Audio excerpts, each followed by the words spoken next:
Hey, it's Medicosis Perfectionalis, where medicine makes perfect sense. Today we'll talk about coronavirus. It's not just one virus, they are a group of viruses. So a more accurate word is called coronaviridae, which is a group of viruses. We'll talk about it, and we'll talk briefly about the new coronavirus, which is discovered in Wuhan, China, and let's get started. First, we divide microbes into bacteria, fungi, viruses, and parasites. Today's topic, the corona, is a freaking virus. Viruses. A virus is not exactly a living organism. It's actually kind of in between. It's kind of living and non-living. Some people consider it as at the edge of life. Why do you consider it as a non-living thing? Because it lacks a cellular structure. Okay, why is it similar to living things? Because it can replicate very quickly indeed. That's why we call it go viral. Everybody wants to go viral, nobody wants to go bacterial. We first discovered those pathogens in about 1892 or so. That's less than 150 years ago, which historically speaking is nothing. It doesn't even show up. Viruses infect your cells and then they use your own cells as a quote DNA making machine, DNA or RNA of course. So they infect your cell. And the term bacteriophage, some people say, oh, it's a bacteria. No. It's a virus that infects bacteria. Phage means it's gonna engulf, it's gonna eat, it's gonna infect a bacteria. You know, there is a famous drug called glucophage. Glucophage is metformin. Why do we call it phage? Because it's kind of eating the glucose. It's decreasing the level of glucose in the blood. It makes your cell eat glucose. Defending your body against viruses is the responsibility of your glorious lymphocytes. We divide viruses into DNA viruses and RNA viruses. Coronavirus or viruses are RNA viruses. If you want a lame mnemonic, corona has an R and RNA has an R. DNA viruses and RNA viruses. It's a topic that drives medical students nuts. So go to Help Hippo, that's a YouTube channel. It's great, by the way. This guy has a brilliant song to help you remember the DNA and the RNA virus, and this is from this channel. So, DNA viruses are pox, herpes, hepatina, parv, pepoli, adena. The second line, no envelope, so therefore the first line has an envelope. These are the 7 DNA viruses. RNA viruses are 15. Toga, Flavia, Retro, Corona, Delta, Arena, Bunia, and Philo, Rhabdo, Orthomexo, Paramexo, Picorna, Calisi, Hepe, and Rio. The last line, non-enveloped, all of these are enveloped. These non-enveloped viruses are also known as naked viruses, which is slightly inappropriate for a medical lecture. Okay, let's make our discussion relevant to the current events. The Zika virus is a freaking flavivirus, which is RNA. Ebola is philo, again RNA. Corona includes common colds, viruses, SARS, which is severe acute respiratory syndrome, MERS, which is Middle Eastern respiratory syndrome. I'm from Egypt, so it hits deep. It's hitting home with me.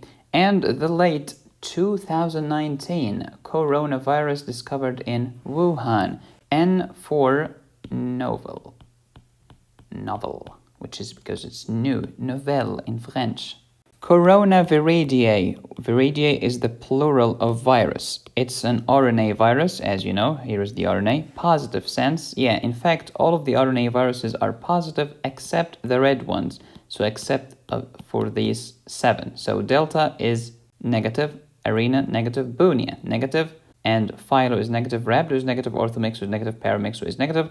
All of the others are positive sense RNA viruses. It's a single-stranded RNA virus and it's linear. So, all of them are linear except those 3 are circular. And here is a circle just to remember. How about the capsid of the virus? It's helical. As opposed to what? As opposed to icosahedral. How about, does it have an envelope? Yes, it's an enveloped virus. As opposed to what? As opposed to naked. I've told you all of these have an envelope, but these no envelope. Some of you people think that coronaviruses have been discovered 23 days ago. Not true. They are as ancient as the 1960s. The last one has been discovered 23 days ago. 2019 novel coronavirus, also known as Wuhan virus. So here are the coronaviruses. 229E and OC43 in the 1960s, and we have SARS, CoV is for coronavirus, H for human, coronavirus NL63, and then HK, Hong Kong, and H is also for human, U1 in 2005, MERS, which is the Middle Eastern Respiratory Syndrome, in 2012, and the later Wuhan virus just 23 days ago in December 2019, New Year's Eve. The first two doofuses cause common cold. SARS is the severe acute respiratory syndrome. This is famous. And this one causes bronchiolitis. The Hong Kong one causes a respiratory disease. MERS, Middle Eastern Respiratory Syndrome, again a respiratory disease. It's also known as the camel flu. 2019, this is the Wuhan coronavirus. Have you noticed all of them cause respiratory diseases? So how can we prevent them? Like wear a mask, wash your hands, do not get in contact with patients. It's just common sense. Prevention is better than cure, especially when there is no cure. Okay, let's talk about the Wuhan coronavirus. This is brand new. This is literally 23 days ago. So we do not know a lot about this virus, and I'm recording this on January 23rd, 2020. Anything can change in the next few days, weeks, or years. So please forgive me for any mistakes here. This is just as far as I know. Wuhan coronavirus is the same thing as novel coronavirus, is the same thing as Wuhan coronavirus, is the same thing as Wuhan seafood market pneumonia virus, because we do not know what to call it. It's also that 2019 nCoV for coronavirus. All of these are synonyms. Okay, give me a word that's a synonym to synonym. Okay, that's a good question for you to answer in the comment section. First cases of the Wuhan coronavirus were reported on December 31st, 2019. The initial source is still unknown. Some people argue it's the seafood in one of the markets, but it's doubted because other people who had no contact whatsoever with that market developed the coronavirus. Snakes are probable reservoir, but still we do not know. Human-to-human transmission is possible. Until January 22nd, 2019, it's not considered as a PHEIC by the World Health Organization. What the flip is PHEIC? A public health emergency of international concern.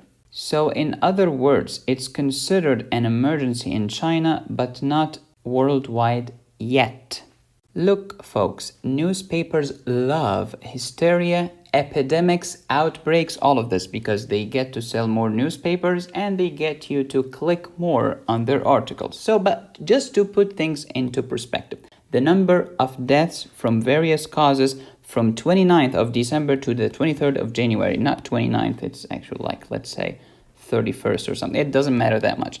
From heart disease, more than 1 million people died from heart disease. How about car accidents? 90,000. HIV, 49,000. Influenza virus, 38,000. The Wuhan coronavirus, 25 until this moment. But you will never hear about this tomorrow when you read the newspaper because it does not sell enough papers. You will hear about the Wuhan coronavirus and how the world is coming to an end and humanity as we know it is toast. But as of this moment, you're way more likely to die from heart disease than from any coronavirus. But if you watch the news 24/7, this will increase your stress levels, which is correlated with heart disease. You're not helping anybody. And please remember Ebola. Remember when people were angry at former President Obama? They said, "Hey, President Obama, you should do something. You should ban all flights." Ban all flights? Okay, it's true that Jeffrey and his buddies are going to the beach in an airplane. It's also true that little Carol is going to see her grandma.